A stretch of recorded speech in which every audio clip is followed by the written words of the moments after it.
말씀입니다. 열왕기하 23장 31절부터 24장 7절.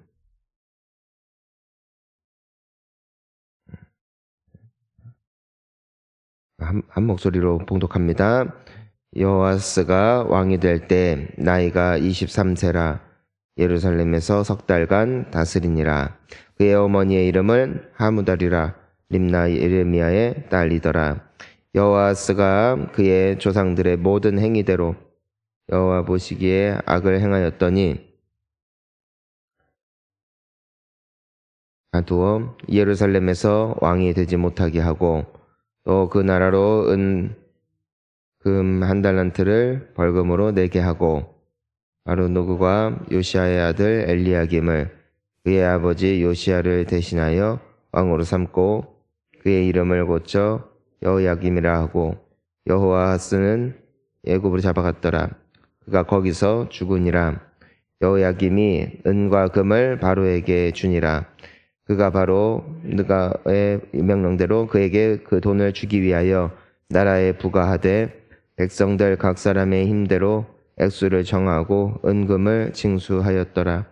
여호야김이 왕이 될 때에 나이가 25세라.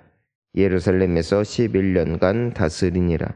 그의 어머니의 이름은 스비다라 루마 부다야의 딸이더라. 여호야김이 그의 조상들이 행한 모든 일을 따라서 여호와 보시기에 악을 행하였더라. 여호야김 시대에 바로 왕 바벨론 왕 누가스네 올라오매 여호야김이 3년간 돌아서 그를 배반하였더니 여호와께서 그의 종 선지자들을 통하여 하신 말씀과 같이 갈대아의 부대와 아람의 부대와 모압의 부대와 암몬 자손의 부대를 여호야김에게로 보내 유다를 처음 멸하게 하시니 이 일이 유다에 임함은 곧 여호와의 말씀대로 그들을 자기 앞에서 물리치고자 하심이니 이는 므낫세의 지은 모든 죄 때문이며 또 그가 무죄한 자의 피를 흘려 그의 피가 예루살렘에 가득하게 하였음이라. 여호와께서 사하시기를 즐겨하지 아니하시니라. 여호야김의 남은 사적과 행한 모든 일은 유다 왕 역대 지략에 기록되지 아니하였느냐. 여호야김이 그의 조상들과 함께 잠에 그의 아들 여호야긴이 대신하여 왕이 되니라. 애굽 왕이 다시는 그 나라에서 나오지 못하였으니 이는 바벨론 왕이 애굽 강에서부터 유브라데 강까지 애굽 왕에게 속한 땅을 다 점령하였음이더라. 아멘. 할렐루야. 이제 요시야 왕이 죽고 이 나라가 무너지기까지 오랜 시간이 걸리진 않습니다. 어쩌면은 이 요시야 왕의 죽음이 이 남유다 나라 이 이스라엘의 운명을 보여주는 것과도 같았던 것 같습니다. 하나님께 전심을 다하여 드려졌고 또 섬겼지만 워낙 그 조상의 때부터 하나님을 진노하게 했던 죄가 컸고 또 무엇보다도 오늘 말씀을 보더라도 요아스 왕이 하나님께 순전했지만 그의 뒤를 이은 아들 왕 여호아하스의 모습 또 이 바로 애굽의 바로 왕이 새롭게 세우는 이 여호야김의 모습을 보면은 여호와 보시기에 악을 행했다. 여호와 보시기에 악을 행했다. 아버지 왕은 하나님을 순전하게 섬기고 하나님을 사랑했지만 그 아들들이 보았을 때는 그것이 그렇게 의미 있거나 뜻있게 보이지 않았던 것 같습니다. 우리가 이 여호수아서의 말미를 보더라도 그 여호수아가 그가 죽기 전에 하나의 메시지를 남기잖아요. 어떤 말을 남기냐면은 여호와 섬기는 것이 너희 눈에 보기에 좋지 않거든. 너희들이 원래 섬겼던 우상 열심히 섬겨라. 하지만 나와 내 집은 오직 여호와를 섬기겠다라는 여호수아의 고백이 있죠. 즉 이 이스라엘 사람들 역시도 보기에 그냥 하나님만 열심히 섬기는 것은 그렇게 매력적으로 보이지 않았던 것이죠. 그건 이때도 동일했던 것 같습니다. 아버지가 섬기던 하나님, 여러 세상의 문화나 트렌드에 발맞추어 가지 못하는, 그리고 사람들이 좋아하고 환호하는 일보다도 갸우뚱하게 만드는 여러 가지 소신 있는 행위와 또 발언들이 그의 아들들이 보기에도 그렇게 매력적으로 보이진 않았던 것이죠. 그러니까 그냥 하나님만 섬기기보다도 그냥 사람들이 즐기는 정도로 뭐 우상도 섬기고, 너무 하나님 열심히 섬기면 백성들이 또 각자 가지고 있는 뭐 제사 문화라든가 또 다른 신 섬기는 문화 같은 거 다 무시하고 그 사람들 눈에 피눈물 나게 만들어대니까, 그런 것이 나라를 다스리는 정책에 있어서는 그렇게 지혜로워 보이지 않는 것이거든요. 요아스 왕이 그랬던 것이죠. 왜냐하면 그는 사람보다도 하나님을 경외하는 사람이었기 때문이었다라고 성경에는 기록되어 있습니다. 그런데 그게 사람 보기에는 그렇게 썩 매력적인 건 아닌 것이죠. 여하튼 간에 오늘 그 요아스의 뒤를 이은 그 아들들은 왕이 되어서 공통된 평가가 있습니다. 32절에도 써 있고 37절에도 써 있고, 32절에 여호와스가 그의 조상들의 모든 행위대로 여호와 보시기에 악을 행하였더니, 37절에도 다른 왕이 또 세워지죠. 여호야김이 그의 조상들이 행한 모든 일을 따라서 여호와 보시기에 악을 행하였더라. 왜 여호와 보시기에 악을 행하는 것이 이토록 쉬웠을까? 이유는 하나예요. 그것이 훨씬 편하기 때문입니다. 여러분, 죄를 짓는 게 편합니까? 의를 행하는 것이 편합니까? 하나님을 예배하는 것이 편합니까? 아니면은 그냥 재미있게 놀고 여행 가고 맛있는 거 먹고 누워서 TV를 보든 영상을 보든 하는 것이 편합니까?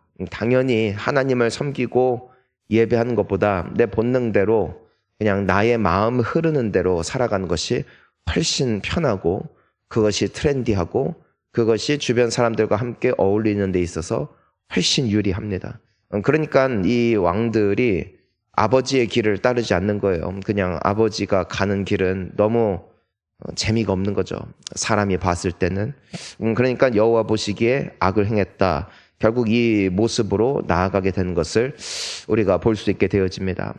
우리 귀한 성도님 여러분, 본능이 아니라 성령을 따라 행하는 우리가 되어야 될 줄 믿습니다. 본능 따라가면은 하나님 다 떠나요. 본능 따라 살면은 영이 다 무너집니다. 하나님이 말씀하신 그 길, 주님을 섬기고 주님을 예배하고 우리 주님을 위해서 사는 것은 하나님의 말씀을 통해서 우리에게 끊임없이 주시는 말씀이죠. 새벽을 깨우는 것도, 또 큐티를 하는 것도, 또 우리가 교회에서 봉사를 하는 것도, 또 우리가 하나님께 나와 예배를 드리는 것도, 하나님께 예물을 드리고 또 우리의 시간을 투자하는 것도 다 이와 같은 이유인 것이죠. 하지만 본능 따라가면은 하나님 보시기에 악이 되는 것이 우리의 본능이다. 그것이 이 아들, 그 뒤를 이은 아들 왕들의 모습에서 볼 수 있는 폐해였던 것입니다. 악은 쌓입니다. 선도 쌓이고요. 선이 쌓이면 하나님이 복을 주세요. 악이 쌓이면 하나님의 심판이 따라옵니다. 하지만 하나님은 한 번에 심판하시는 것 같진 않아요. 이 남유다를 보더라도 그렇고 북이스라엘을 보더라도 그렇고 하나님은 오래 참으십니다. 오래 수백 년 동안 기회를 주시고 또 그들에게 말씀하셨고 계속해서 돌아오라고 초청하셨지만 그 끝은 점점점 하나님을 떠나는 길로 나아간 것이죠. 참고로 이 남유다는 북이스라엘이 아시리아를 통해서 망하는 것을 경험했고 또 보았습니다. 현재 적어도 지금 이 순간은 북이스라엘이라는 나라는 없습니다. 이미 아시리아라는 나라에 의해서 망한 상태예요. 그러니까 그들은 이미 보았어요. 하나님을 멀리 떠나는 민족의 끝이 어떻게 될 수 있는가를 그들은 보았습니다. 하지만 깨달음이 없으니 의미가 없는 것이죠. 아무리 우리가 삶을 통해서 하나님의 경고를 본다 할지라도 깨달음이 없으면은 돌아오지 못하는 것이죠. 우리의 마음에 부드러운 마음을 주시고 또 우리로 하여금 회개할 수 있는 심령 주시는 이도 하나님이신 줄을 믿습니다. 그러니까 우리가 두렵고 떨림으로 주님 앞에 나아가는 것이죠. 저 역시도 동일하게 그렇고 누구라도 그럴 거예요. 목회자가 됐든 중직자가 됐든 우리의 본능은 변하지 않는 것이고 우리는 끝까지 하나님을 붙잡는 이 믿음의 싸움을, 믿음의 경주를 우리가 세상을 떠나는 그 순간까지 해야 되는 것이죠. 안전지대란 이 땅 가운데 없음을 우리가 볼 수 있게 되어집니다.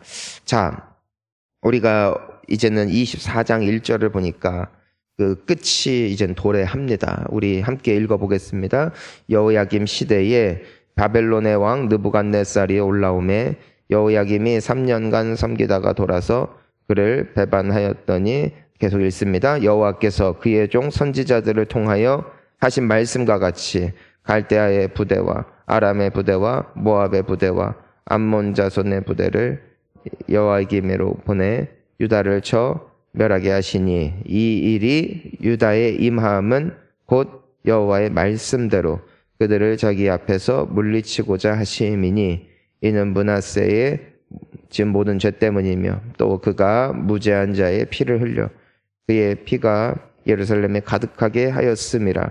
여호와께서 사하시기를 즐겨하지 아니하시니라. 아멘. 이제 남유다도 곧 이제는 무너집니다. 이제 바벨론에 침공합니다. 또 주변에 있는 여러 나라들, 뭐 갈대아 부대, 아람 부대, 모압 부대, 암몬 자손의 부대가 다 일어나서 막 계속 공격하는 거예요. 공격.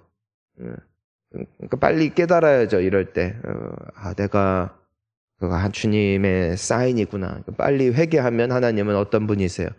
회개하면 사하시고 용서하시는 하나님이심을 믿으시기를 바랍니다. 그런데 이 패망하고 멸망할 때의 특징을 보면은요, 경고도 받고 말씀도 받지만 하나가 빠집니다.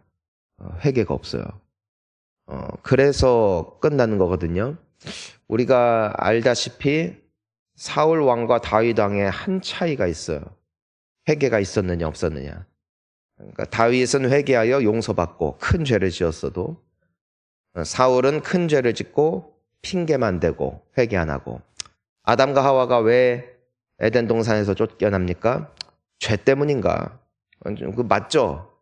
하지만 근본적으로 하나님께서 너가 왜 내가 먹지 말라 한 것을 먹었느냐 했을 때 회개는 없고 뭐만 있다? 남 탓만 있다. 베드로와 가룟 유다의 차이는 한 끗 차이죠. 누구의 죄가 더 크냐가 없어요. 그저 베드로는 찔림이 일어났을 때 울며 회개한 것이고 가룟 유다는 찔림이 일어났을 때 스스로 목을 맨 것뿐이죠. 딱 그 한 끗 차이입니다. 성경 전체를 보십시오. 회개하는 자를 하나님께서 외면하지 않으십니다. 심지어 악했던 왕 아합조차도 하나님의 경고의 말씀을 듣고 폴이 죽어서 다니고 죄를 뒤집어 쓰고 다니고 그럼에도 그는 우상을 섬겼거든요. 하지만 하나님 앞에서 죄송한 티만 내도 표현만 해도 하나님께서는 그분이 내리기로 하신 심판을 아합 왕의 때에 내리지 않거든요. 그로 하여금은 그냥 평안하게 죽게 하시거든요. 그러니까 하나님은 굉장히 자비롭고 인자하신 분이시고 그분의 은혜는 끝이 없는 은혜인 것이죠. 우리가 그분의 용서하심을 구하고 그분을 붙잡기만 한다면 하나님은 오늘도 우리에게 새로운 기회와 새로운 삶을 주시는 좋으신 하나님이심을 믿으시기를 바랍니다. 내가 주홍빛 같은 죄가 있다 할지라도 예수 그리스도의 보혈을 의지하여 하나님 앞에 나아갈 때 내 죄는 눈과 같이 희어지는 것이죠. 근데 문제는 뭐냐? 그 회개가 없다. 그것이 이 남유다 왕들의 또 북이스라엘 왕들의 폐해였다. 우리가 살면서 물론 어려움이 올 수도 있죠. 하지만 그때 우리가 불러야 될 이름은 오직 주님이신 줄 믿으시기를 바랍니다. 끝까지 하나님 앞에 엎드리면 하나님은 좋으신 하나님이시고 살아계신 하나님이시고 우리의 운명을 바꾸실 수 있는 분이시며 모든 환난을 뒤집어 축복하실 하나님, 그분이 우리가 예배하는, 우리가 기도하는 하나님이시라는 것이에요. 그러니까 뻗팅기지 말고 우리는 엎드리는 것이죠. 주여 우리를 불쌍히 여겨 주시옵소서 할 때 하나님은 뜻을 돌이키시죠. 그래서 아브라함이 하나님 앞에 간절히 중보할 때 원래는 소돔과 고모라를 바로 심판하기로 하셨지만 의인 10사람을 찾아 떠나시죠. 하나님께서 이스라엘 백성들이 너무나 원망이 크니까 그 모든 민족들을 몰살시키고 모세와 함께 더불어 새로운 민족을 세우고자 하실 때 모세의 간절한 중보를 들으시고 그 뜻을 돌이키시죠. 하나님의 인자하심이 끝이 없다는 것이에요. 여러분, 이것이 우리에게 또한 보여주는 것이 무엇입니까? 이 시대에 왜 멸망하는가? 이 시대를 위하여 눈물 흘리며 기도할 사람이 부족하다. 하나님, 이 나라를 불쌍히 여겨 주시옵소서. 하나님, 우리 교회와 우리의 가정을 불쌍히 여겨 주시옵소서. 하나님은 우리의 기도를 들으시고 때로는 하나님은 우리의 기도를 들으셔서라도 또 우리의 기도 때문에라도 심판하기를 즐겨하지 아니하시는 하나님이심을 우리가 기억해야 할 것입니다. 여러분, 우리의 기도 때문에 아직까지 소망이 있는 것이에요. 우리가 나라를 위해서 기도하고 우리 자녀들을 위해서 기도해야 되는 이유가 여기에 있는 것이죠. 우리가 오늘 비극적인 모습들을 이제는 보게 됩니다. 이 모든 것이 무너지는 것이죠. 우리가 보면은 여호야김도 죽고 또 여호아하스도 애굽에서 죽고 말미로 가면 갈수록 그 왕들의 마지막이 이제 비참해지는 것을 봅니다. 빨리 돌아갔으면 좋았을 텐데 안타깝죠.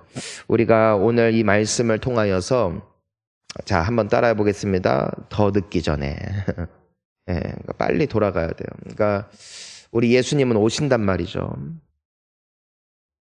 그 요한계시록에 보면은 뭐라고 말씀이 되어 있냐면 1장 7절에 볼지어다 그가 구름 타고 오시리라. 각 사람의 눈이 그를 보겠고 그를 찌른 자들도 볼 것이요 땅에 있는 모든 족속이 그로 말미암아 애곡하리니 그러하리라. 아멘. 주님이 오실 날은 가까이 있고 세상은 우리에게 100세 시대니 장수하라, 즐기라, 누리라, 행복하라, 웃으라, 잔치하라, 춤을 추라 말하지만 주님은 곧 올 것을 말씀하고 계시는 것이죠. 그날이 기쁨의 날, 잔치의 날 되시기를 축원합니다. 준비된 자, 그들이 살게 될 줄 믿습니다. 우리 함께 기도하시겠습니다.